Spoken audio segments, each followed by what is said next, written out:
I'm at a farm today in western Illinois where corn harvest is underway. This particular farm had corn planted on approximately May 7th and had a very challenging growing season with too much rainfall early in the season and too little later.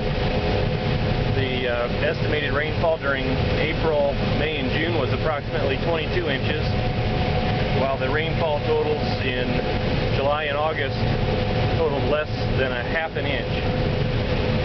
Fortunately, the crop is yielding better than expected.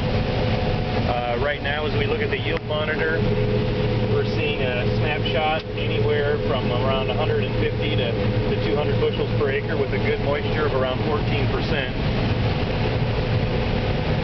This combine is able to harvest 10 to 12 acres an hour with a 12-row head.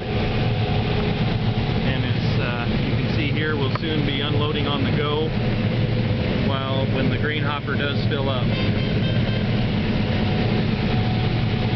Overall, crop yields in this area have been better than expected despite the hot, dry conditions in July and August, with a lot of corn in the 150 to 180 bushel per acre range and quite a few soybean yields reported in the 60s.